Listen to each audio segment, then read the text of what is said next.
started.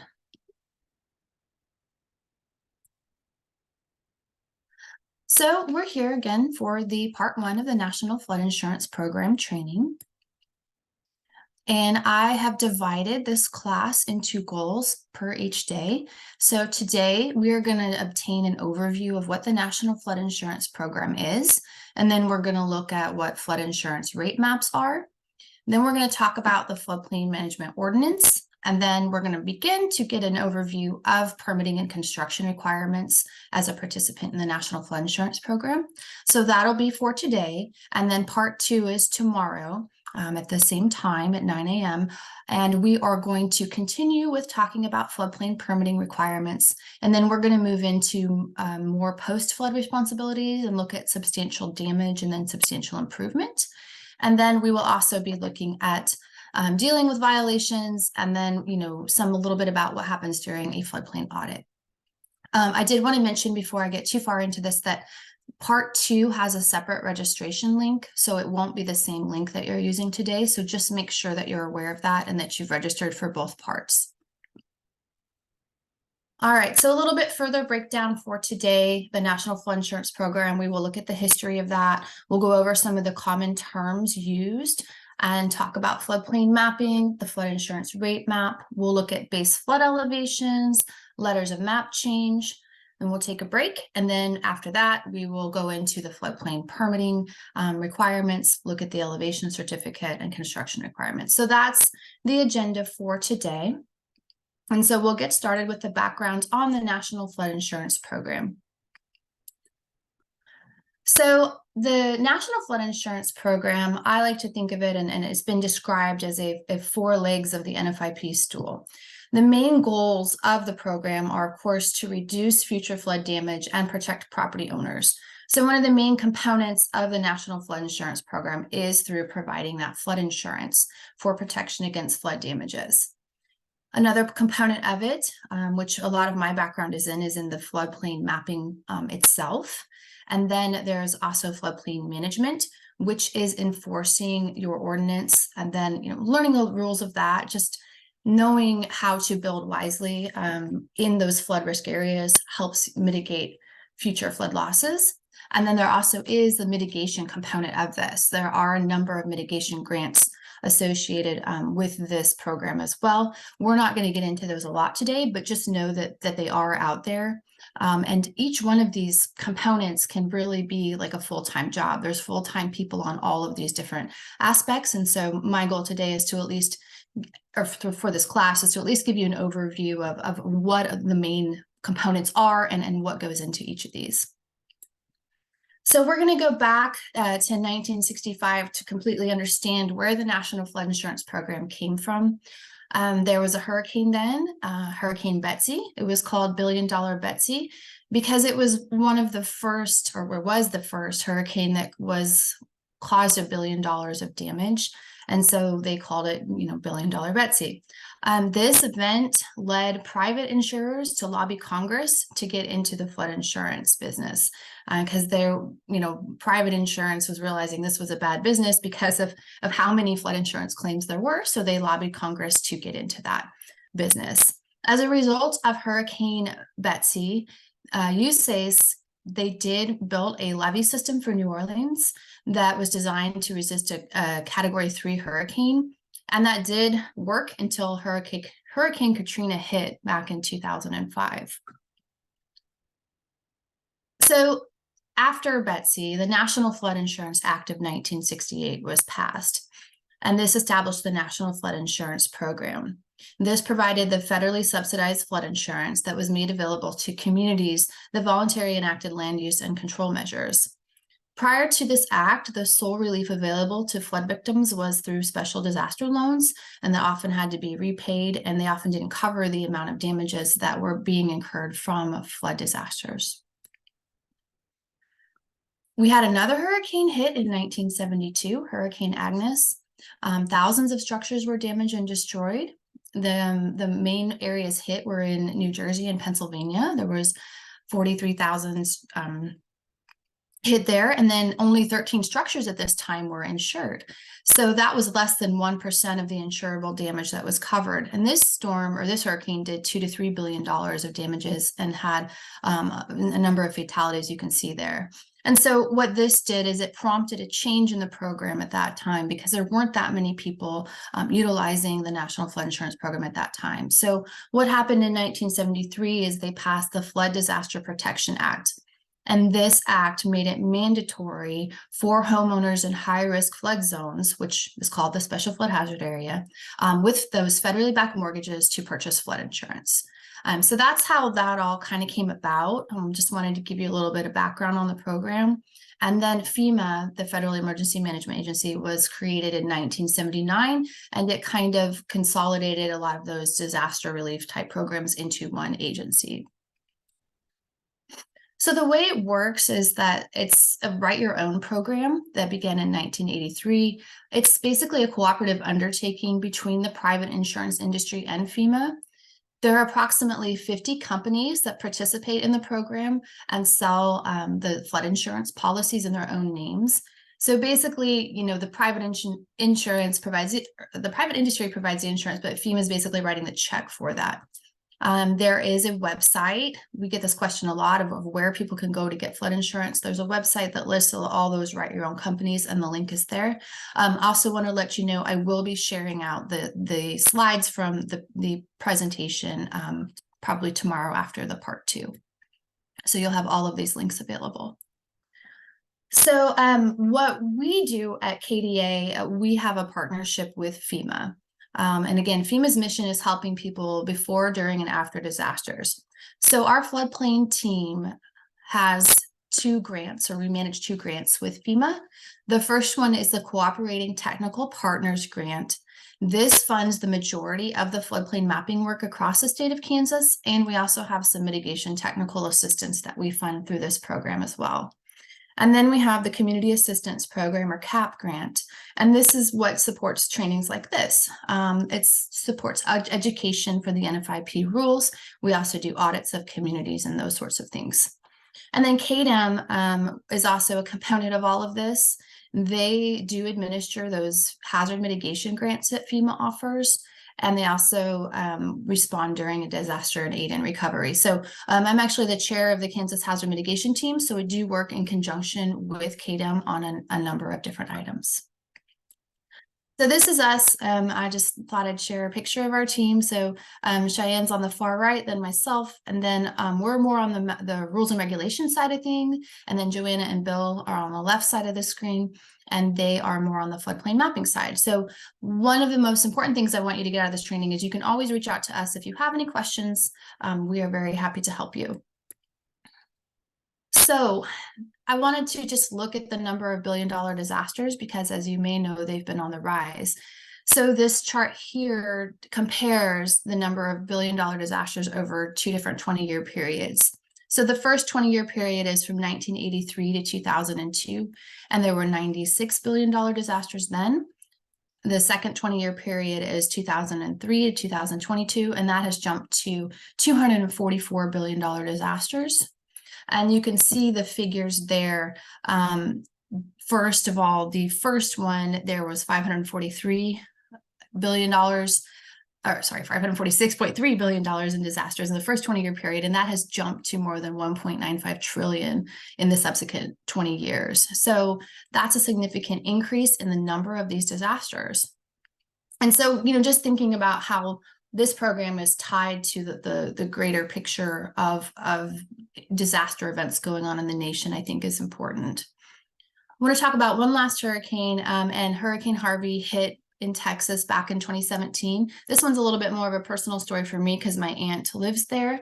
There's pictures from her street looking out, and then all of the damage. She had to get rid of all of her stuff, and she also was rescued off of her rooftop back then.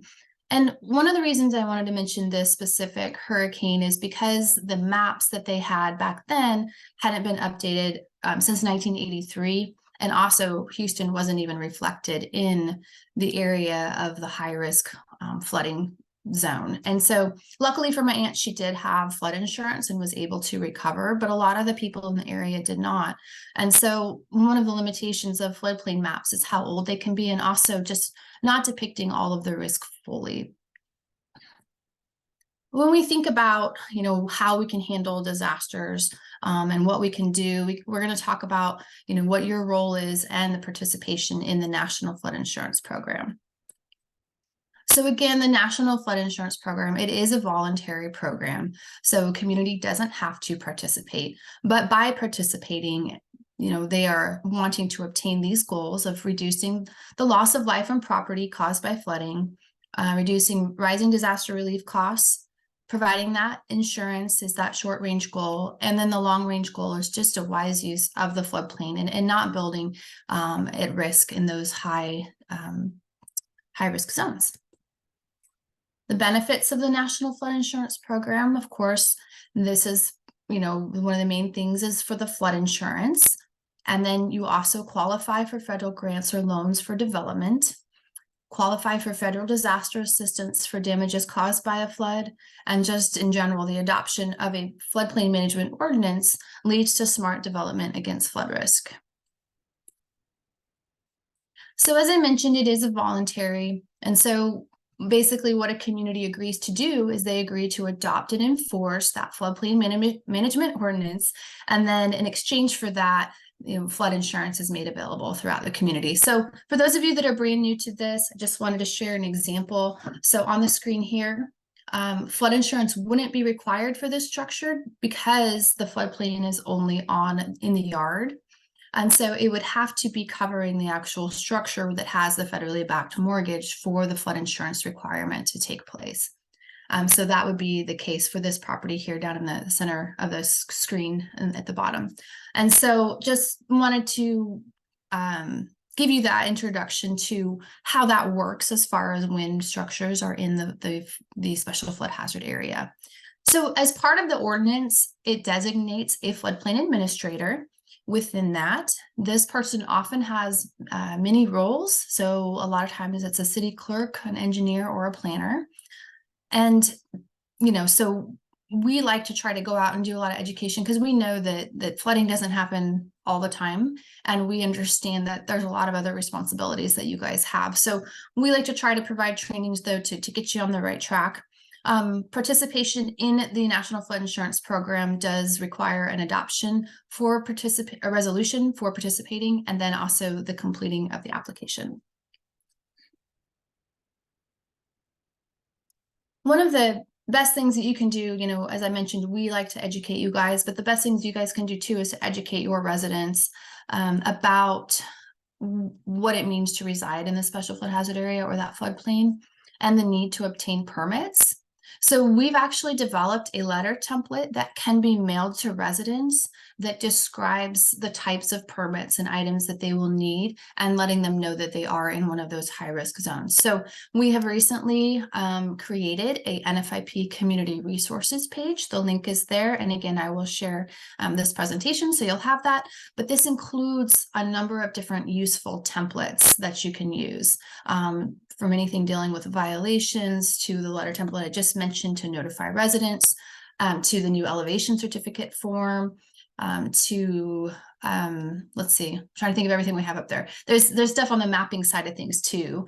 And when we have mapping open houses, there's templates there. So anyway, check that out. We are happy about it and excited to be offering some new or a way to give you guys all of the resources that we have. Oh, another thing that will be going up there soon is we've developed a new floodplain development permit, and that is also going to be up there soon. So, all right. One of the other things I'm going to be mentioning some during this presentation is the community rating system, or CRS. So I just wanted to kind of give you the definition of what that is, so you're not just wondering, what I'm talking about if you're not familiar with it.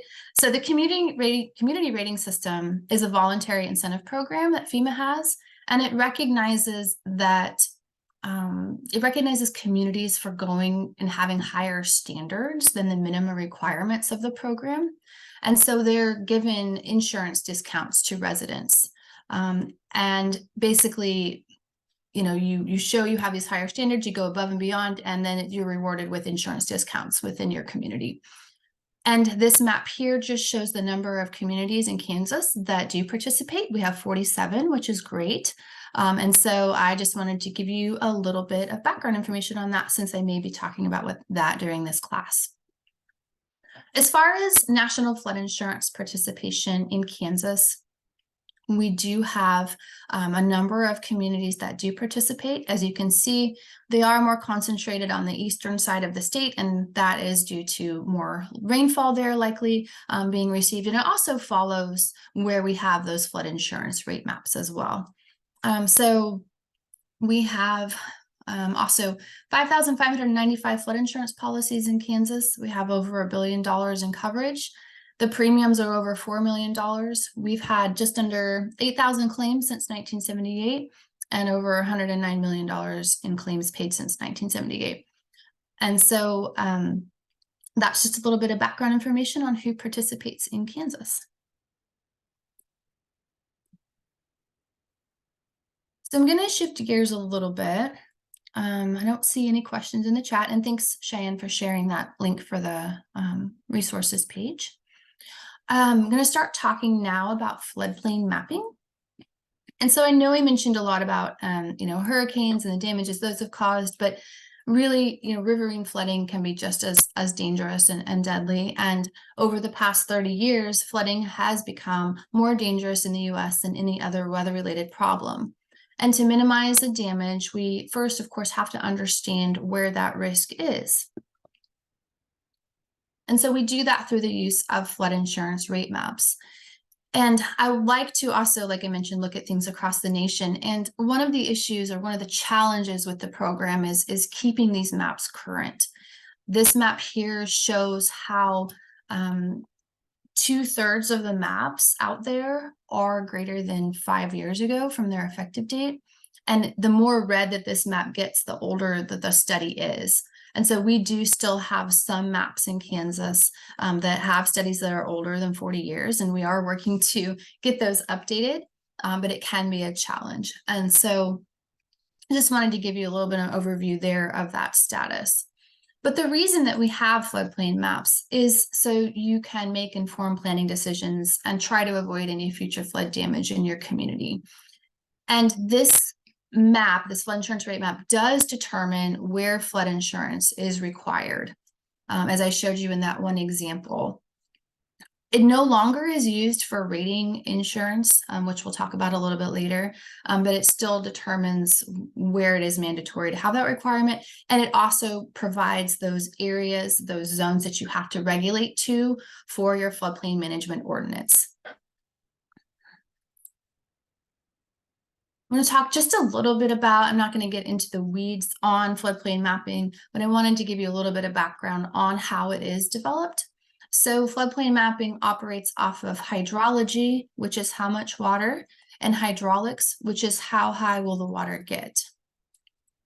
So there's quite a bit of information on this slide, but just in general, the hydrology component is they're determining a peak discharge.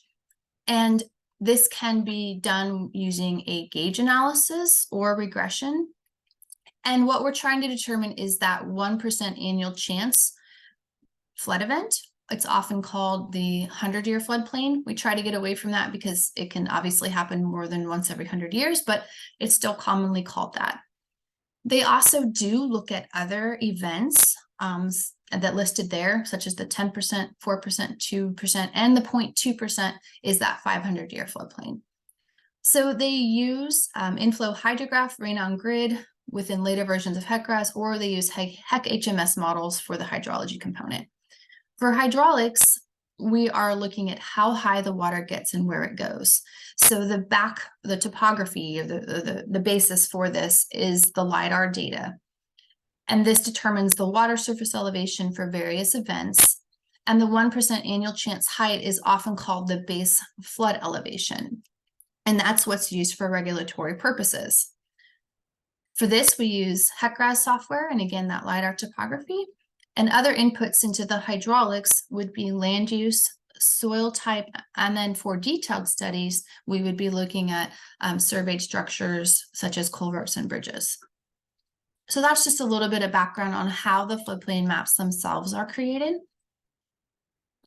Wanted to mention that LiDAR is a lot more accurate than the old way that mapping was done. So you can see on the left there how the LiDAR has those really defined stream channels and roads and even a dam in that image. And then on the right, how the old 10-meter DEM just had a lot more fuzzy boundaries. And so it wasn't as accurate in depicting where flood risk truly is. Wanted to mention too that when we do the floodplain mapping, we're using a bare earth. And DEM is digital elevation model. Sorry, I tried to spell all those out, but I realized that one wasn't. So that's what that stands for. But they filter out all of the structures essentially. And so that's why sometimes you can get some areas included that maybe shouldn't be, some buildings, and we'll talk about that. We'll talk about what a letter of map change is and the process for removing those. But I just wanted to mention that it is done on a bare earth basis. So I wanted to look a little bit closer at Kansas and the use of LiDAR in flood insurance rate maps. So I mentioned that we still have some older studies. The older studies in this image are depicted by those counties in gray, essentially. Those are still paper maps. But anywhere you see the cross hatching is where we have a LiDAR-based digital flood insurance rate map in development. The areas in darker green are done on LiDAR, and then in the lighter green, it's partially done on LiDAR, and then anything in the beige has not been. And of course, the older paper maps haven't been either. And so we are working to, as fast as we can, get these updated, but one of the issues is how long it can take to update these maps. It can take 3 to 5 years from start to finish. So that's a challenge, but we are working on that. I just wanted you to be aware of where we have projects. So one of the other things I wanted to just briefly mention for your awareness is some of the limitations of floodplain maps. So they show riverine flooding, but they're not as good about showing the flashy floods or what we call pluvial risk, or that risk from rainfall. It's estimated that about 25% of all floods occur outside of the mapped floodplain. In recent years, I believe I've heard numbers up to 40% of that is occurring. And in 2019, when we had those floods in Kansas, it was estimated that 49% of all of those insurance claims were outside of the special flood hazard area. So some of the limitations of the maps are, again, that it's not always picking up the areas of those flash floods, and that it's only also showing areas with 1 square mile of drainage or greater. And so there's an example there of that Dollar General. The area in red was area that was going to be added to the floodplain map. Green was going to be removed and yellow was staying in. But you can see that this Dollar General did actually flood in 2019, and it wasn't captured in that floodplain map. One of the initiatives that we've started, I think we started it back in 2018 timeframe, is called base level engineering, or 2D modeling. And so what we're doing now is, instead of using just the traditional 1D modeling, we've switched all of our studies to 2D. And the reason for this is because it is a lot better at picking up those areas of pluvial flood risk, or those flash flood areas. And so base level engineering by itself is not a regulatory product, but we've started using it as the basis for developing those regulatory products. So basically, if you can see here on the image on the left, this image here is the 1D model with the traditional cross sections. And this shows basically a linear step-by-step computation of the way that water moves. It goes in one direction. And to get values between these cross sections, you'd have to do an interpolation. Okay, but within 2D models, all of these little cells represent little cross sections, and it allows water to move in different directions. And so it's a lot more accurate for showing how water truly flows and then picking up those other risk areas. It uses break lines to realign cells along features like roadways and stream banks, and it uses hydroconnectors to represent culverts and those sorts of things. And so I just wanted to mention that we have switched to starting to use that, because it can be really helpful to reference when you're looking for additional increased risk from pluvial sources to use as more of an advisory floodplain layer. So I mentioned that it's not regulatory. So what the regulatory products are, which we'll get into more in the next section, is your flood insurance rate map and your flood insurance study. Non-regulatory products that we've created, again, is that base level engineering. We also have derivatives from that, such as velocity grids, depth grids, water surface elevation grids, and flood risk products. Those are non-regulatory by nature, but FEMA is moving more in that direction of creating these types of products and looking at more probabilistic type of flooding events rather than just the way that the traditional flood insurance rate map had been created.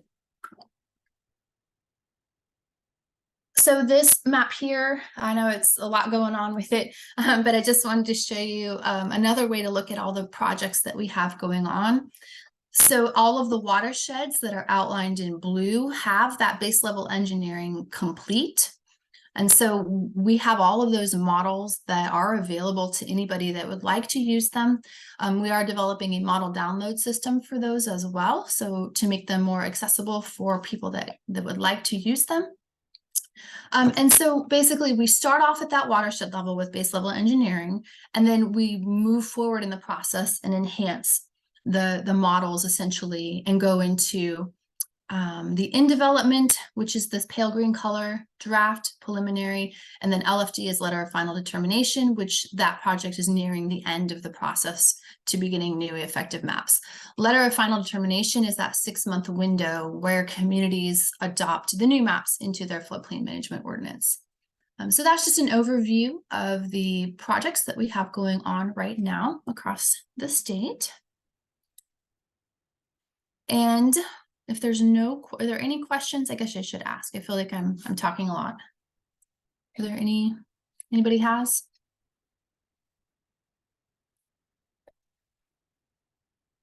Okay, hearing none, I will move into the next section on the flood insurance rate map. So I gave you a little bit of background of how the NFIP was formed, how floodplain mapping is going on right now in Kansas and across the nation. And now we're going to look specifically at the flood insurance rate map, which is a key component to the whole program of the National Flood Insurance Program. So I'll give you some definitions, and we've talked about these a little bit already, but I just wanted to have them spelled out for you on a slide. So the special flood hazard area is the portion of the floodway that's inundated by that base flood. Again, the base flood is that 100-year flood, or the flood that has that 1% chance of happening in any given year. Okay, and so that's what we're regulating to. Those are the zones where the flood insurance is going to be required if you have a federally backed mortgage, and those are the zones that have to be regulated to as a participant in the National Flood Insurance Program. The base flood elevation, again, is that elevation of the surface water that results from a flood that has that 1% chance of happening in any given year. And then the floodway is the channel of a river or other water course and the adjacent area that's reserved around that. It has the highest velocity of floodwaters. And the most important thing to understand about the floodway is it has much stricter development requirements. You would have to have a no-rise certification for any development in the floodway itself, whereas in the flood fringe, you can permit development as long as it meets certain requirements. So the floodway has the strictest requirements. Another way to look at this is in this diagram here. So again, the 1% annual chance floodplain, also known as the base flood and the special flood hazard area, it's broken out into the floodway and then the flood fringe and then the area of the stream channel.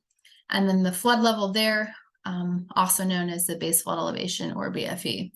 So, you know, we use a lot of terms kind of interchangeably, and often when we say something's in the floodplain, we are referring to that 1% annual chance floodplain typically, but there are different levels of floodplain, as we know. But if you find us or me saying floodplain, you know, in this presentation, I'm typically referring to that 100-year or that 1% annual chance floodplain. So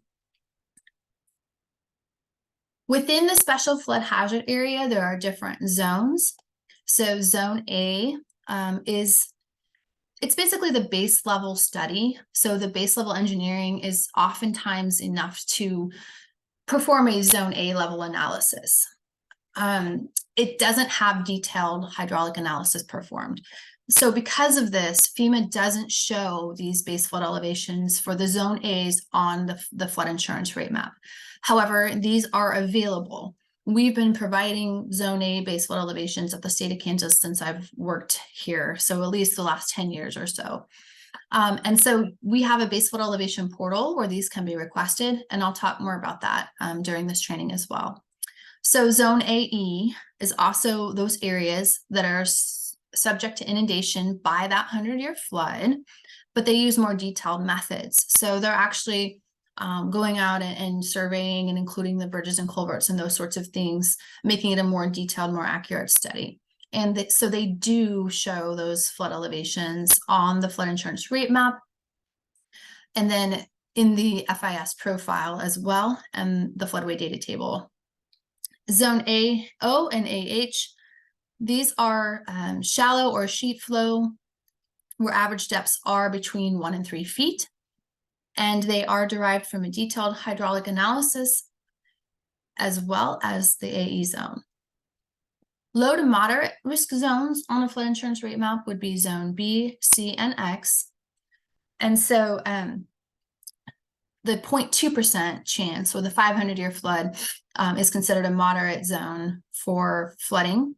And then these are the zones where flood insurance and the regulations don't quite apply there unless you adopt some higher standards for the 500-year floodplain, or you're looking for certain grants from FEMA. Then those might be areas that you do have to consider for those sorts of things. So another way to look at this, I know we're actually working to update our quick guide as well. This image is taken from our current quick guide, but we hope to get a more updated image with maybe color and updated graphics.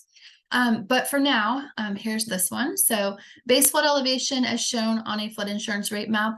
This is actually pointing to a whole foot BFE with the squiggly line. And I just wanted to note that when we're doing BFEs, we always do them to the 10th of a foot.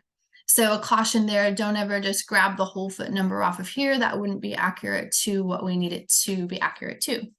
But you can just see here how there's a zone AE depicted, the floodways in this hatched area here, and then the zone X is all other areas, and then the shaded zone X here would be something like your 500-year floodplain. So that just shows it in a map form. A little bit more updated one. This uses the color scheme that's currently used on flood insurance rate maps. You've got your floodway, your detailed zone AE. You've got your water surface elevations. These cross sections are shown to a 10th of a foot. And then you have the 0.2% chance shaded zone X, which is your 500-year floodplain there in that kind of that orange color.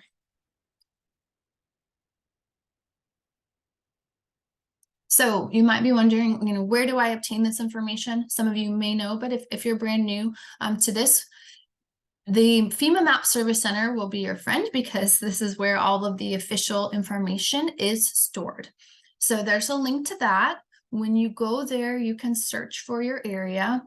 You can obtain the firm panels, letters of map change, the flood insurance study, and all sorts of things that are officially kept here.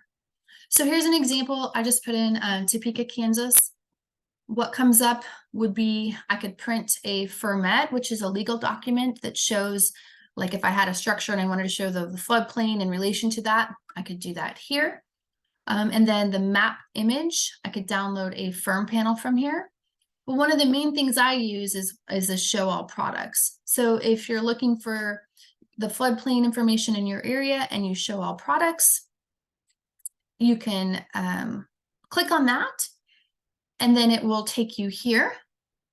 So it'll show all your effective products. So your firm panels, your FIS report, letters of map change, and then it has the data that you can download. If you're a GIS user, you can download the National Flood Hazard Layer, which is the same thing as the flood insurance rate map. It's just on a national scale. That's why it's called that. So you can download that by state or county from here.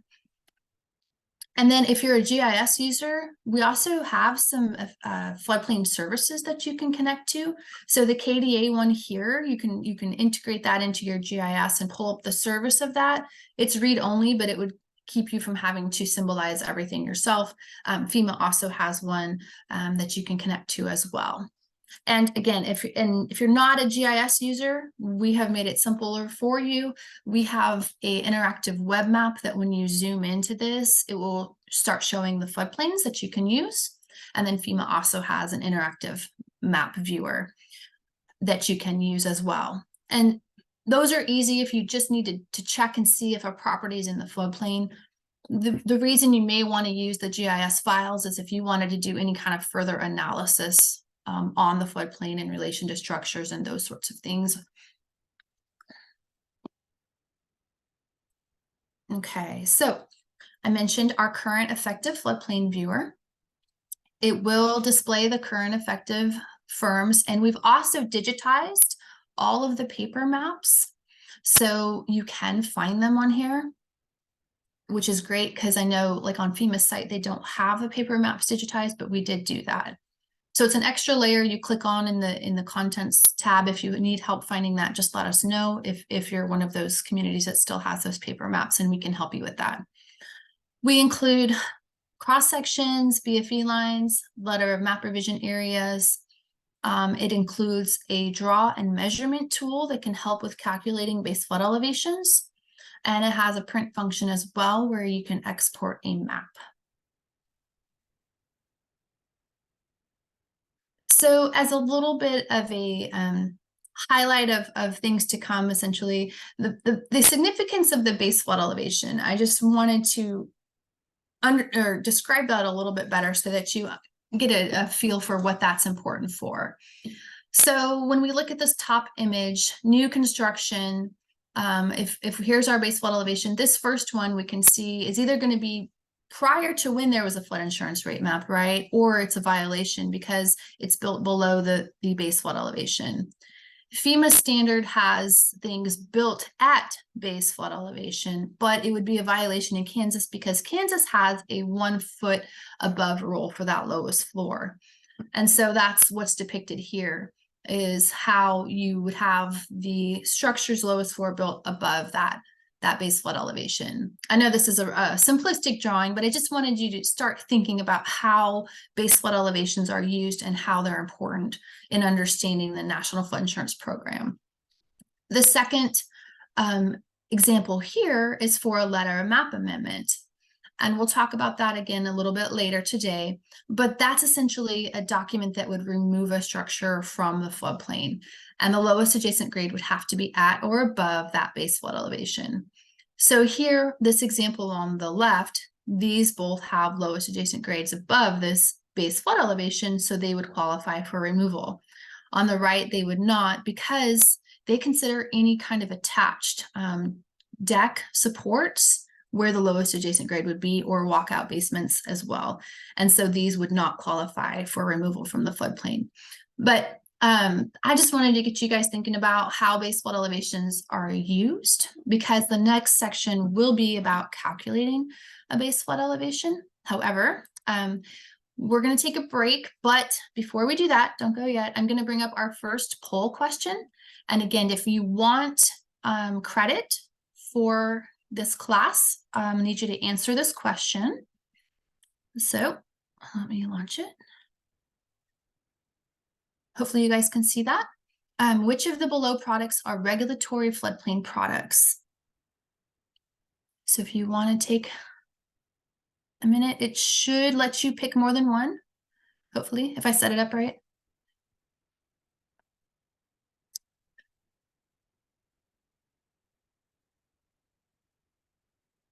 And you don't have to get it right to get the credit, but you just have to make an attempt, essentially.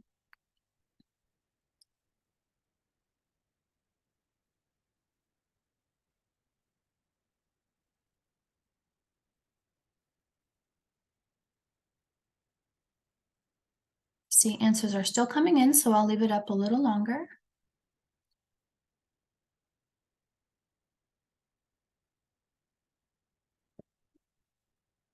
And while I'm doing that, were there any questions in the chat, Cheyenne, that need to be answered? Yeah, I think I've got them covered so far.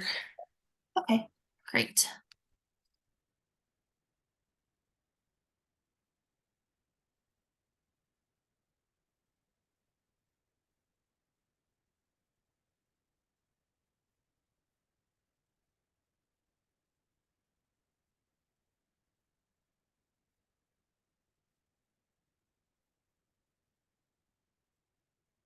like most everybody has participated in the poll. So I will go ahead. Oh, I see another one. Give you just a few more seconds here. All right, I'm going to end that and share the results. So most of you got it right. The flood insurance rate map and the flood insurance study are the regulatory products. So base level engineering is not a regulatory product by nature, and neither is a depth grid. Those are supplemental products that can be used to help better define flood risk, but they aren't used in a regulatory way. Base level engineering can be the start of a flood insurance rate map, and in some instances it can be used as best available data for zone A, but by itself it's not a regulatory product. But good job for most of you on getting that right. And so we are going to take a break. And so if you guys want to take a 10-minute break, and let's be back at about 9:55 or so, and then we'll finish the second half. Thank you guys.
All right, we'll get started here in another minute. Can I get a show of hands of who's back online?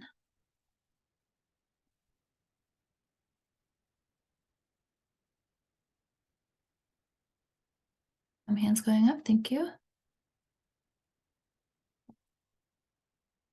So the picture there, not that it's relevant to floodplain stuff, but I went to Yosemite National Park this year and hiked along the Mist Trail. And so that was one of the photos from there. So I'm big on vacations and national park hiking. So just wanted to share that. Okay, well, it looks like everyone or most people are back. So we'll go ahead and resume with the second part. Hopefully you guys got some coffee or something to drink and are staying awake okay. All right, so the second part here, we're going to start with calculating a base flood elevation or BFE. We have actually just released a new training video on how to do this. There's a link there. So I will be kind of walking you through that for those detailed study areas. But if you need something more in depth, we have that video available now. BFE is based on which floodplain zone your area of interest is located in. So, and I know Cheyenne, you answered this in the chat, so thank you. So those older studies are the numbered A zones that we don't have anymore. But those, as well as the Zone AE, Zone AO, and Zone AH are published by FEMA, so they can be found using the flood insurance rate map or the flood insurance study report. And as I mentioned, FEMA doesn't publish the BFEs for those Zone A's, but we do have a base flood elevation portal where those can be requested. So for a Zone A BFE, as I mentioned, you can obtain this from the FIS and the firm. The floodway data table and the flood profiles has this information within it. Static elevations can be obtained from either the firm or the summary of still water elevations in the FIS. So there's an example there of how there's a static still water elevation there in parentheses under the Zone AE. Here's also an image of a floodway data table, and then the summary of still water elevation. So all that information is available within the flood insurance study or the firm panel itself. And again, those are available on the FEMA Map Service Center if you need those for your community. So the flood profile is the best source of information or the official source of information when you have a Zone AE floodplain. And so it's most accurate to where those cross sections are on the profile, but you have to use the profile to calculate a base flood elevation whenever the area of interest lies between the cross sections, essentially. And so I will walk you through how to do that. But again, if you need more of a detailed explanation, you can reference that training video that we just put together. So the first step would be to locate the structure or the area that you need to calculate a BFE for. This example uses a structure in Topeka at 4801 Southwest Junga Drive, and so it's outlined here.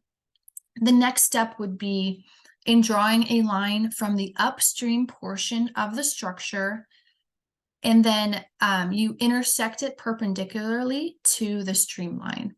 And so if you're not sure which side is the upstream side, you would just look at those cross sections and those base flood elevations and see which are the higher end. And then you would draw the line from the corner, the upstream corner, down until it intersects perpendicularly. So that's the first step. And you can do this using our the Kansas Current Effective Floodplain Viewer does have a draw tool on there and a measure tool. So that is one way that you can begin to calculate the base flood elevation. So then you're going to want to determine what is the closest cross section, or possibly what is the closest road and bridge to the structure. So in this example, the closest cross section is DB. And then, the next one upstream of that is DC. And you can see that it's upstream because the numbers are increasing as you go this direction. And so that's what you're going to use as a reference point when you go into your flood profile. Before you do that, you want to measure the along the streamline from the downs, the cross section, the closest cross section up to your cross section that you drew. So in this example here, when this was measured, it is 160 feet upstream of cross section DB on the Shunganunga Creek profile. And on our current effective viewer, it should also label what the stream names are so that you know which one to look for in the flood profile. So with that information, knowing that this is cross-section DB and knowing that the upstream corner of it is 160 feet up from there, we can go to that flood profile and then determine what the BFE is. So the first thing you want to do is determine what the appropriate flood profile is in that FIS. And so here's just an example of how you can tell, okay, this is the Shunganunga Creek profile. So this looks like the right one. And then you're going to find that DB cross section, the one that was the closest one to your structure.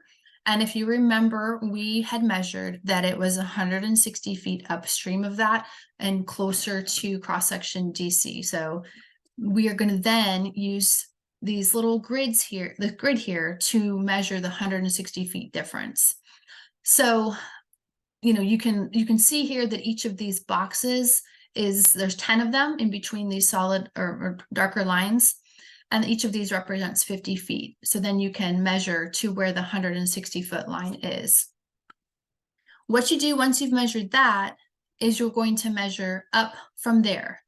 And what you want to do is you want to intersect that 1% annual chance profile, which is represented here as these, you know, the double dashes here outlined by the two solid lines. Okay, so you want to intersect that up there. And then you're going to draw another line here to read over to where the base flood elevation information is. So your base flood elevation will be red where those two lines intersect along that 1% annual chance profile. So in this instance here, it is 933.9. I know I don't have the other one shown up here, but essentially there's 10 boxes along here as well. So you would go 931, 32, 33, and then almost up to that 934 line. If you wanted to be conservative, you could call that 940.0, but I'm reading it as 933.9. And again, you always want to do it to the nearest 1/10 of a foot. So even if you rounded to the whole number, you still want to put the 0.0 on there because that is how these are done from a regulatory standpoint. If you ever see a BFE that was the whole foot, you should maybe question that because, you know, again, some people grab those whole foot numbers off of the firm panels and that's not accurate. And so just be aware of that and double check that. So that is the gist of how you do that. Again, I know I went through that fast and it might take some practice, but check out that training video if you need additional assistance on that. And we're always willing to, you know, kind of double check your BFEs in those zones if you're not sure. So just let us know as well. So Zone A HBFE can be found either in the table of still water elevations in the FAS or on the firm. It can either be a static one or it can have BFE lines associated with it sometimes. And those you would take from the firm itself. And then the Zone AO uses base flood depths that can be found on the firm. So a Zone AO example there is showing a depth of 3. We're trying to get away from Zone AOs because they get confusing, but there are still some out there in existence. So if you need help with those, also let us know.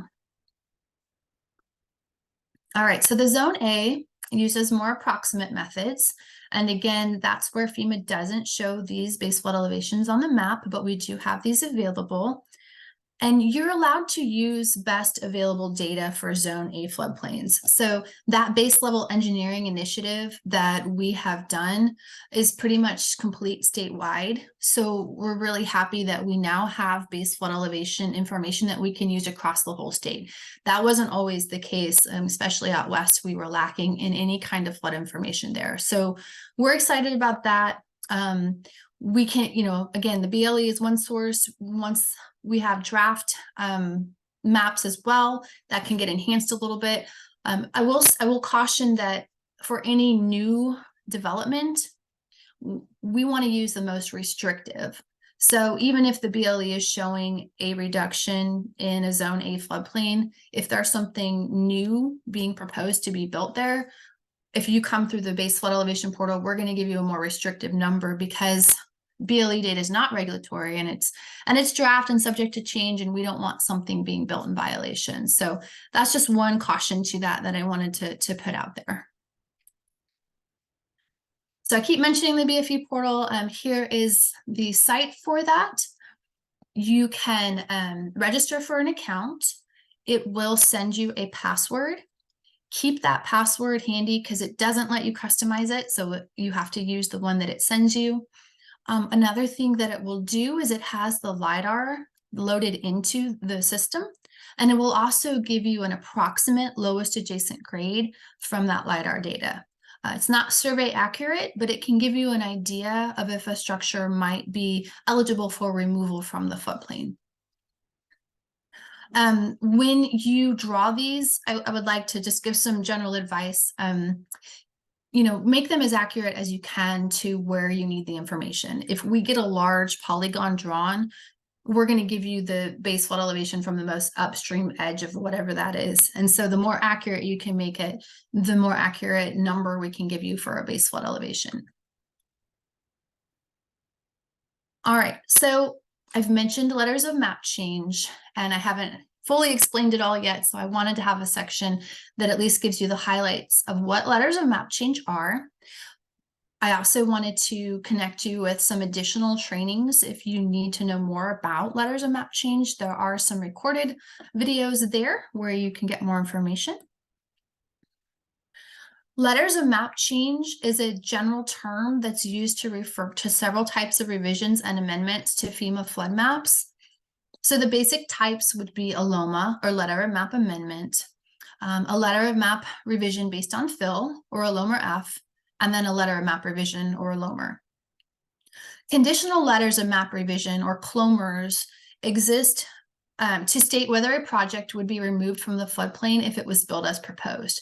So those can be a good idea to make sure that your project would qualify for removal. The forms associated with these different types of LOMAs, or LOMACs, I guess we would call them, are below there. So MTEZ would be the form for a LOMA or a LOMA out as shown. This is for a single lot or structure, and it's residential only. And it has to be one that was on natural grade and not in the floodway. So that's your pretty simple form if you want to get a single structure removed or a single lot removed from the floodplain. MT1 can also be used for LOMAs. It can be used for commercial ones. It can be used for residential as well, or for multi-lots. And it's also used for CLOMR-Fs and LOMR-Fs. And so this would be if there's any fill placed. So if it's not on natural grade, this is the form you would use for that process. And then the MT2 form would be for CLOMRs and LOMRs. CLOMRs and LOMRs are where there's changes to the BFE or anything that is done in the floodway. And we'll talk a little bit more about that as we move through these slides. So the most simple form of a letter of map change, again, is that LOMA. The LOMA is an official letter that would state that the existing lot or structure that has not been elevated by fill would not be inundated by the 1% annual chance flood. So in order to qualify, the lowest adjacent grade has to be at or above that base flood elevation. Okay, so an example there, this house would be probably a good candidate for a LOMA. The only way to know for sure is if a surveyor came out and obtained that lowest adjacent grade information and we compared it to the BFE.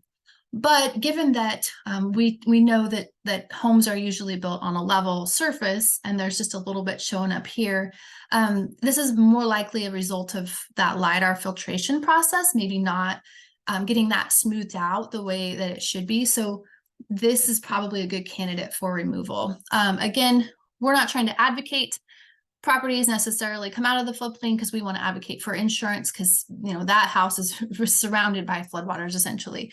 But if they can show that the lowest adjacent grade is at or above BFE, then they can technically get that LOMA and get out of the floodplain. Another type that I mentioned was the LOMA out as shown. And this is a letter from FEMA stating that an existing structure is located outside of that 100-year floodplain, even if the portions of the property are within it.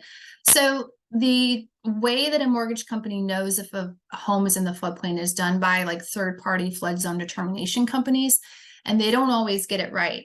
And so they oftentimes will, call this in the floodplain, even though it's not touching any structures. And so basically the process to prove that it's not is by doing this LOMA out as shown option. I wanted to point out that neither of these options actually, they don't officially change the floodplain map, but they're done by a letter essentially that says that they're not within the floodplain. So a surveyor would be needed for that first option for that LOMA. And, we often get asked, well, who do you recommend for a surveyor? And we're not allowed to recommend anybody, just like maybe you aren't. So there is a site out there, the Kansas Society of Land Surveyors. The link is there. And there is a button here where you can find a surveyor. And so we send people there when they need a surveyor. And we often, if it's for a LOMA, we often tell them to make sure that the surveyor is familiar with that process so that they know how to go ahead and then file for that with FEMA. The LOMA and the LOMA out of shown is free to file with FEMA for. They don't charge you on that, but the surveyor, of course, will cost money. All right, so the next one is the letter of map revision based on fill, or LOMA F. So this is a letter from FEMA stating that an existing structure or parcel of land has been elevated by fill, would not be inundated, right? So it's not in the floodplain. I wanted to point out a few things with a LOMA F is that a state permit is required when any fill is brought into the floodplain that is on average of greater than 1 foot in depth. And then the state higher standard, as we've mentioned, is a lowest floor 1 foot above the BFE, where the FEMA standard is at the BFE. So the LOMA F is not meant to be used to get around any of the state higher or local higher standards. And so, we don't want to see LOMA Fs and then people putting in basements, because basements aren't generally allowed in the floodplain. So I wanted to caution against that. And I wanted to also let you know for LOMA Fs, there's a community acknowledgement form. And as a community official, if you're signing that form, you're signing off that it meets the state and local higher standards. So even if it meets FEMA lower standards, you still need to be aware of the higher standards that exist at the state and locally, and not sign it unless the project actually meets those requirements. So hopefully that makes sense. I just wanted to add that in there because we've seen some problems and some people trying to use that as a loophole essentially, and we try to prevent that. So this here is just a graphic that would show the LOMA essentially on the natural ground. You can see it's above the base flood elevation. This example here would be the letter of map revision based on fill, or the LOMA F that was on fill. And so, those again would be the MT easy form or the MT1 forms essentially. Here's an example of another LOMA out of shown where, this property here may have been called in, even though it's not touching the structure. On our NFIP resources page, we did actually put a handout there on how to submit for a LOMA out of shown. So that's a useful resource if someone asks you about how to handle that type of situation. You can share that with them. So letter of map revisions, or LOMAs, these are when there are changes to the floodplains themselves, or the floodway, or the flood elevations. So these are usually done if there's like a bridge project, if there's a new culvert, if there's stream channelization, retention, detention basin. So these are bigger changes that actually impact the floodplain boundary itself. And so there's a process for this. And I think, this one does cost money. And it's recommended to get a CLOMR before you'd go through the LOMR process, just to make sure that the project that you're proposing would meet the requirements, and get the map revised in a way that in making sure that your project would meet the qualifications to get the map revised. Essentially, this one does officially change the floodplain map. All right, and so we do have a website where we have all of the letter of map changes, at least since 2000, available. If they're older than that, you can probably find them on FEMA Map Service Center. It'll be in the historic products section. And they also have the LOMAs available for viewing on the National Flood Hazard Layer as well. So those are two places where you can look to see what LOMAs exist in your communities. Okay. Were there any questions at this point? I don't see any in the chat. I just wanted to double check.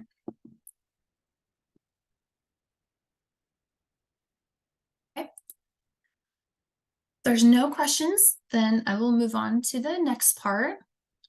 So the next part is just to, become familiar with the types of projects that would require floodplain development permits. So, we've talked about the history of the NFIP, we've talked about the flood insurance rate map, we've talked about what letters of map change are, and now we're going to talk about, actually regulating in those flood zones and what types of projects within those zones need permits. So I want to talk about where this comes from first. So in the Code of Federal Regulations, everything that we're talking about as far as these regulations comes from 60.3. And there's A through, E, but E applies to coastal zones. So we typically in Kansas will just be A through D. So these are the level of communities that your ordinance would apply to essentially. So you've got ones with no maps, you've got ones with only A zones, ones with base flood elevations and a floodway would be this one, and then just with base flood elevation. So one thing that it says in here is that any floodplain management regulations adopted by a state or community which are more restrictive shall take precedence. So I just wanted to point out where in our regulations in Kansas this is more restrictive. So KAR 544-4, and this does explain how you have to be the 1 foot above the base flood elevation, and you have to have those elevations certified by a licensed land surveyor. That's for residential structures, and then for non-residential structures, it has to be that way, or at least dry proofed to at least 1 foot above the BFE. So just a little background on where this comes from. Sometimes it's useful when people ask, well, why do we have to do this, to point them to the actual regulations concerning what we're doing. So your floodplain ordinance. Again, this is the basis for your need to issue these floodplain development permits. We did just update our floodplain ordinance, like our model template, in June of 2023. And as I mentioned, we are also releasing a new floodplain development permit template that is going to be released soon. We have the Word version of it, but we're also developing a PDF version of it that is supposed to be a smart PDF, and so more interactive. Like if you click a certain type of project, it will help direct you to the documentation you need for the permit for it. So really excited about that, and we should have that within the next couple of weeks, and we'll put that on our NFIP resources page. We also have a sample model template up there, like a model ordinance template. So if you wanted to see what all's in there, we have a sample one up there. Or if you're a local community, you likely have one as well if you're participating in the NFIP. So a reminder here of how to view floodplain information, because the first step in issuing a permit is it in the floodplain, right? So you can use our current effective viewer, you can use FEMA's National Flood Hazard Layer. And the one thing I wanted to point out is that while your ordinance is based on the effective mapping, we do want you to be aware of any upcoming mapping projects and use that more restrictive data that I mentioned. Because if you don't do that, then you could eventually have a project end up in the floodplain in a future map. And if we can avoid that, then we want to avoid that. So we do have a link here that will show you where all of the projects are going on, and where there's, like, if you click on one of these counties, it'll give you a link to a different web map that shows draft data if it's available. So wanted you to be aware of that as well. So the types of permits, basically a permit is required for all development in the special flood hazard area as shown on your flood insurance rate map. And a development is defined as any man-made change to improved or unimproved real estate. So I'm not necessarily going to read all of these, but the structural types of things that would require permits would be new buildings or additions, manufactured homes, accessory agricultural structures, and then you have to have finished elevation certificates are often required for these new constructions or substantial improvements to show that they're meeting that 1 foot above BFE. Other types of projects, I mean, technically, like a lot of people don't realize like the amount of things that are supposed to be permitted in the floodplain, but it's pretty much any man-made change. So roads, bridges, culverts, fill, land clearing, altering stream channels, even, temporary or permanent storage of items. And you have to have those anchored or readily removable when you're doing that. Improvements, removal of structures, even gazebos, all of these things are supposed to have floodplain development permits. And one thing I just noted at the bottom, just remember that floodway zone as well as the most restrictive zone, and any development there would need a no-rise certification before anything would be allowed in the floodway. So I mentioned that we have a new draft template for our floodplain permit. And I think I mentioned so if you click here for residential, and I didn't show the whole sheet, but essentially further down it would highlight the items that you would need for that type of development, such as like the elevation certificate, those sorts of things. But you can see our previous template was really limited in like the amount of projects that it had on it. So we've really tried to expand that because when we do audits for communities, I think, a lot of times they just didn't fully understand the level of permitting that we're really looking for. And so hopefully with the new permit, that'll be made clearer to those that participate and have these ordinances. So again, that will be available soon on our resources page. Now, there are some things that can be exempted from permitting. And so this can be in your written administrative procedures. But you need to be extremely clear about what you're exempting. Some ideas or some sample exemptions would be things like planting a garden, farming activities that don't involve any buildings, like plowing a field, a mailbox or flagpole. Those are fairly insignificant types of things that you could exempt from needing a permit requirement.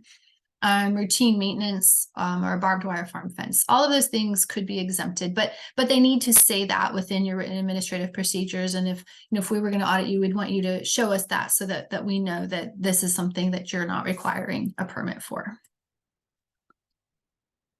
When you're doing permitting, you need to identify all the departments that should review your floodplain management decisions. So, health, building, electrical, emergency services, zoning, and have an inter-office routing and sign-off procedure. Make sure that all of your staff involved understand the roles and follow the procedures and work in conjunction with each other to issue permits and violation notices. You must be able to advise any applicant on state or federal permits for proposed development, and then notify adjacent communities or DWR of any relocation of watercourse or evidence of notification. They also send that to FEMA. Okay, so that was just an overview of the types of projects that would require a permit. And I'm going to spend a little time now talking about the elevation certificate, because that is one of the ways that it is really important to document compliance with the National Flood Insurance Program. Cheyenne did a training for the new elevation certificate back in the fall, and so I did link the trainings that she did there. If you need more information than what is going to be contained in this particular presentation, you can go there. So again, the elevation certificate should be used for new or substantially improved buildings in the special flood hazard area to document that the lowest floor is properly elevated. It can also be used for lomas to document that the lowest adjacent grade is at or above the base flood elevation. There are some reasons, you don't need an elevation certificate for all development in the floodplain. So, accessory structures under 600 square feet with no utilities, Those could be what we call wet flood proofed, which I'll get into at grade. And then, you can do some certain agricultural structures can have a variance to be not elevated as well, but anything that needs to be elevated should be documented with an elevation certificate. So here's the form. Section A is the property information. B is the flood insurance rate map information. The base flood elevation is recorded in B9 there. And we'll advance through and show you some more of the pertinent sections. So C is the section that the surveyor would fill out that contains all of those surveyed information, essentially. You always want to make sure that the datum matches between what the surveyor is using and what the base flood elevation is in. And if you have to do any conversions, you should note that within the comments. So the top of the bottom floor includes the basement, crawl space, or enclosed floor. That's one that's pretty important to look at. The top of the next higher floor as well, and then the lowest adjacent grade. The one thing about the elevation certificates, oh, sorry, and then that's the base flood elevation, is that they don't tell you like necessarily where that lowest floor is. So the lowest floor is not determined by the surveyor, it's interpreted by the community floodplain administrator in section G9A. So section G now is a section where you basically document information to show compliance and to verify that a project's in compliance with your floodplain management ordinance. Okay, and so here's where you would record the lowest elevation floor, including that basement. And then you would record the BFE at the site. And then you would look at your minimum elevation requirement for the lowest floor. And then you want to make sure that that lowest floor is at that minimum height requirement. So that's where you would determine or document where that is occurring. Section H now is just used for insurance purposes for first floor height. And then we'll get into that a little bit more as well. So there are building diagrams in the elevation certificate. And I just wanted to point those out because that is something that's also recorded in the elevation certificate. So I had to kind of spell these out here because I'll be honest, I don't have everything memorized on the elevation certificate, but C2A is the top of the bottom floor, C2B, the top of the next higher floor, and then C2F through H. C2F is the lowest adjacent grade, G is the highest adjacent grade, and H is that finished lowest adjacent grade. At any point, like I remember I mentioned, like the deck, stairs, or structural supports, they count when you're looking for a letter of map amendment. So that C2H is where that is recorded.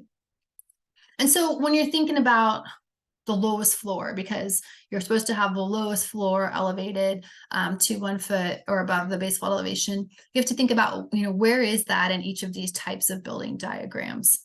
And so anytime you have a basement, that is going to be your lowest floor. And so keep that in mind, and then the basements aren't allowed, and that you need to make sure even a basement is a foot above that base flood elevation. But technically, basements aren't really allowed in the floodplain. But the basement is defined as a room that's below grade on all 4 sides. But anyway, you can read through this. The diagram 1A and 1B are the diagram 1A is a slab on grade. It can have single or multiple floors, and the bottom floor is at or above grade on at least 1 side. The diagram 1B is a raised slab on grade or slab on stem wall. So it's basically got stem walls here that raise up this bottom floor. The diagram 2A does have the basement with this floor on all sides below grade. And then 2B, this also has a basement, and it's below ground level on all sides, but most of the walls is below ground. So this is kind of what I consider more like a full basement situation. And then there's more building diagrams, 3 and then 4. These typically, this one has maybe above or on at least one side, the bottom floor, but it can have some that's below ground, but it has to be at or above the ground on at least one side. And then again, watch out for the basements. And then the 4, 5, and 6 would have elevation on piers, posts, piles, and columns. And then diagram 6, the difference there is it does have an enclosure. Anytime you have enclosures below the floor, like, okay, I'm sorry if I'm getting confusing here, but like the lowest floor is going to be considered that enclosure unless it met those floodproofing requirements. So let me give an example, I think, on the next slide. So, well, let me talk about enclosures. So enclosures won't be considered the lowest floor if they're only used for parking, storage, or building access, and they also have to have the flood openings. So there's a minimum of 2 openings required on different walls, and then they have to have a total area of not less than 1 square inch for every square foot of enclosed area. And so, and they also can't be, they have to be no more than 1 foot above grade. And so if a building can be elevated, if it has an enclosure, but it's only used for parking, storage, and building access, and it has flood openings, that wouldn't be considered the lowest floor if it meets those requirements. Hopefully that makes sense, but a basement would always be considered the lowest floor. So here, for example, these building diagrams, have these flood openings essentially. And the flood openings are documented on the elevation certificate now in the section 8A8. And that will document that you have the correct number of flood openings, the correct number of space. And so that's where that is documented on that elevation certificate. But anyway, I don't want to, I think it's too much to try to go through all of these diagrams in depth, but just be aware that they're there. A subgrade crawl space, if it's got below grade on all 4 sides, technically that is considered a basement as well. So keep that in mind. Section H, the building's first floor height. This is where the property owner themselves can go in and measure to determine the first floor height. It doesn't require a surveyor, and this is just for insurance purposes, because for insurance now they are using the first floor height information as a rating factor.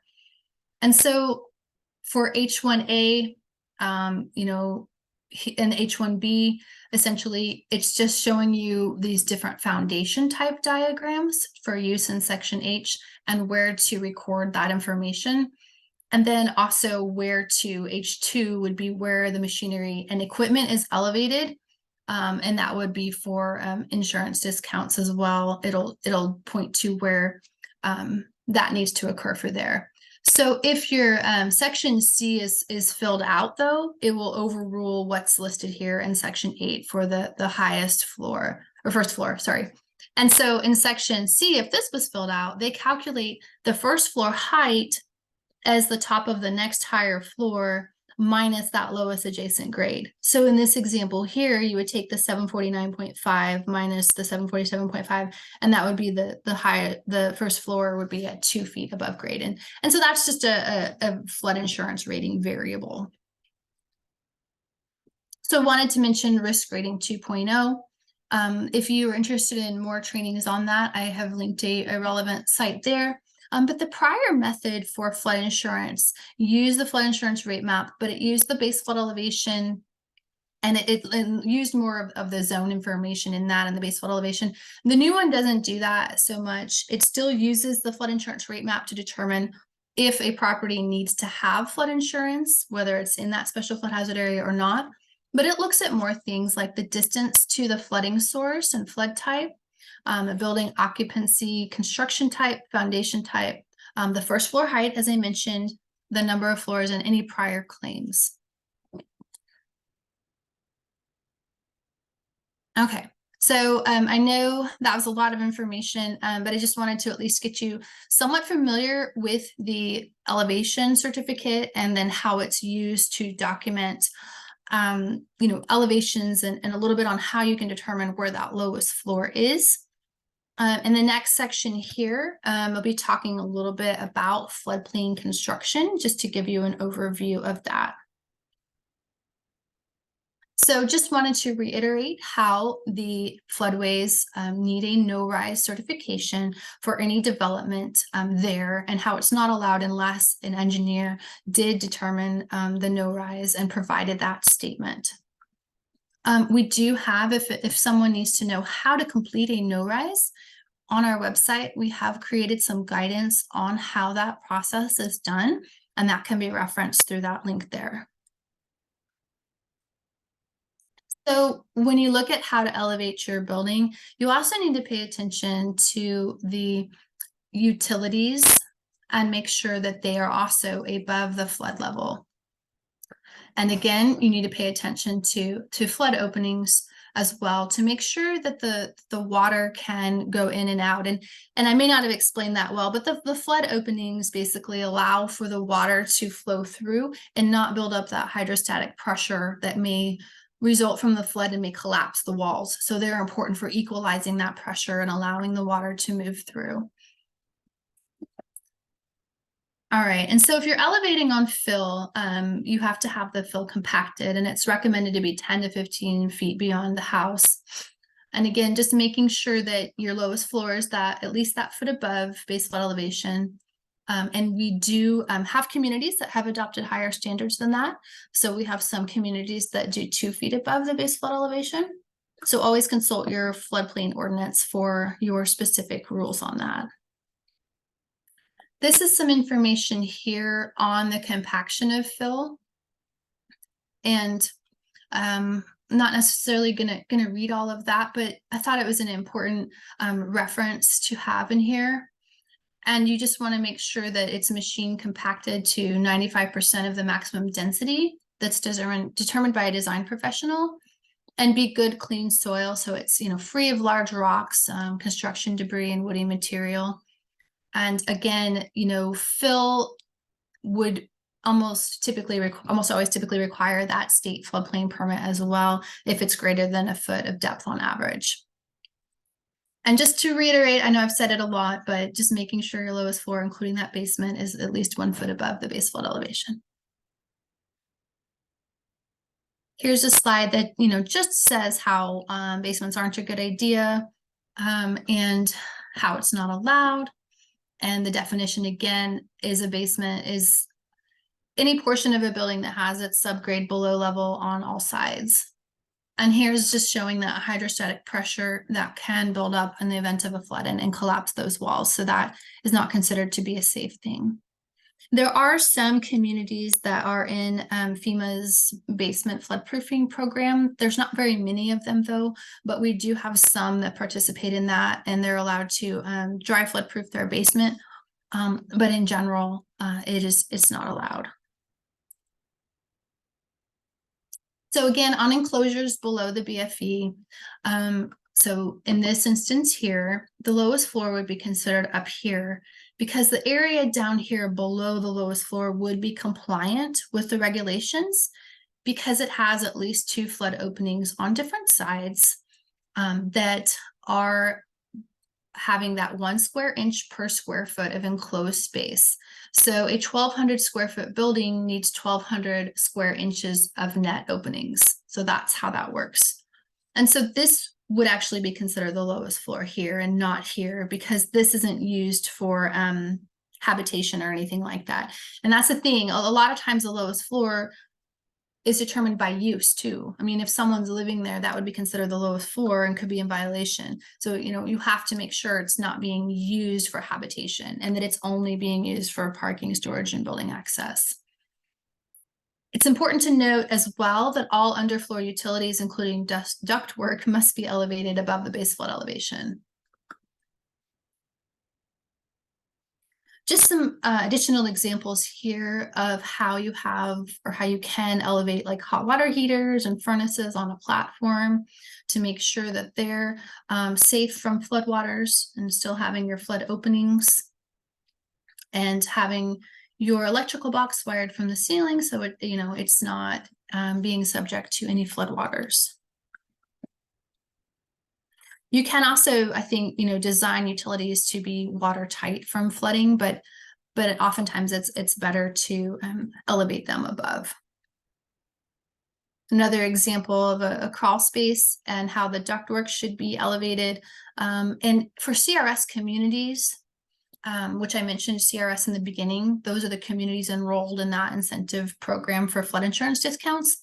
To be a class 8, and so the CRS operates on class levels, or higher, you have to adopt that your machinery equipment will meet that 1 foot above as well. And so that's part of those higher standards that are involved in getting those flood insurance discounts. Right.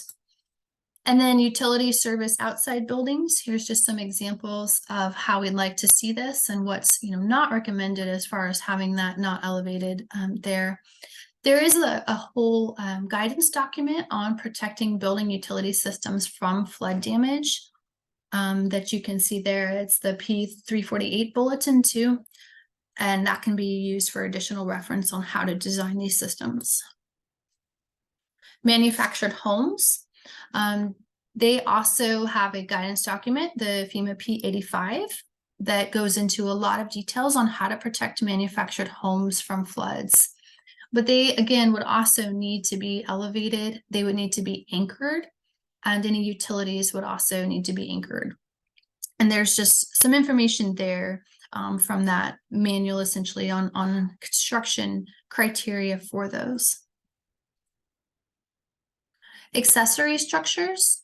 As I mentioned previously, accessory structure, it has to exist to a principal structure. So as long as there's a principal structure on the lot, an accessory structure can be what we call wet flood proofed at grade, as long as it's anchored and has those flood openings. You'd still want to make sure you've elevated your utilities though, and make sure it's built of flood resistant materials. And again, it can only be used for storage and parking. So you can't like live in this and think that you can have this wet flood proof. That's not allowed under the rules. And for accessory structures, they have to be about 600 square feet or less. Anything larger than that would need a variance, which we'll talk about variances. A variance would be an exception to the rules, or it would need to be elevated if it's larger than 600 square feet. Agricultural structures is another one that we'll get into. These are not allowed to be used for retail, wholesale, or manufacturing uses, because that would be more under the commercial category. But in general, these need to be elevated to 1 foot above the base flood elevation, just like your other structures. However, we can sometimes allow variances for these to be wet flood proofed at grade, but they would need to be low damage potential structures, such as pole frame buildings, steel grain bins, and other sorts of things. Things you wouldn't want to have at grade in the floodplain would be things like livestock confinement buildings, poultry houses, any hazardous type materials we wouldn't want to get out into the floodwaters. So it can depend somewhat on the use for these. And one of the things that we revised when we revised our model ordinance was how agricultural structures are handled. And we also put in the accessory structures language. But we originally had that agricultural structures could be permitted at grade and wet flood proofed, which is actually not the case. They typically would need to be elevated unless they can meet one of these low damage potential categories.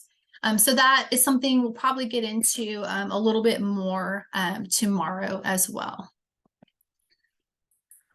So in a summary here today, we've talked about the National Flood Insurance Program overview. We talked about floodplain mapping and the flood insurance rate map. We talked about how to calculate a base flood elevation and its importance for things in the floodplain management world. We talked about letters of map amendment, elevation certificates, and then we just did a really brief overview of permitting and construction requirements. And I know I'm a little bit ahead of schedule, but I'm wrapping up for today.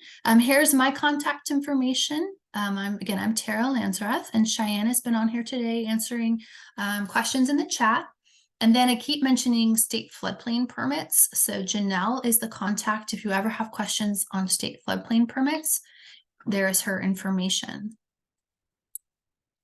So with that, I want to pause and see if there's any questions or any items that maybe I need to clarify on before we wrap up for today.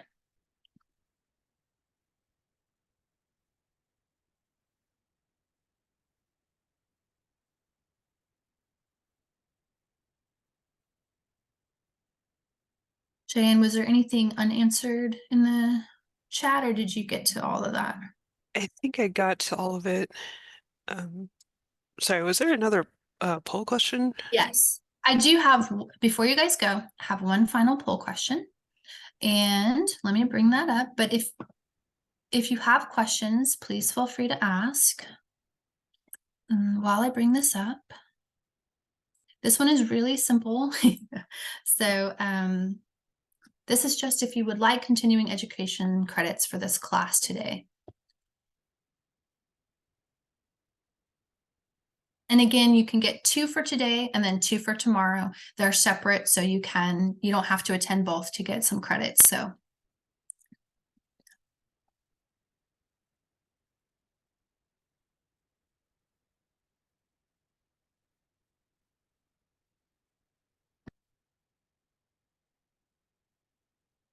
okay, and so I see a question on where to register for part 2. Cheyenne, can you share that in the chat?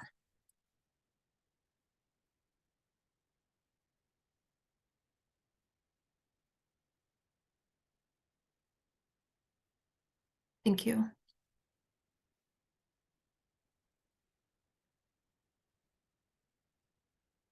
Yes, and thank you guys so much for joining. I hope you can join us for part 2 tomorrow. And I hope everybody does stay warm out there. I know it's been pretty cold.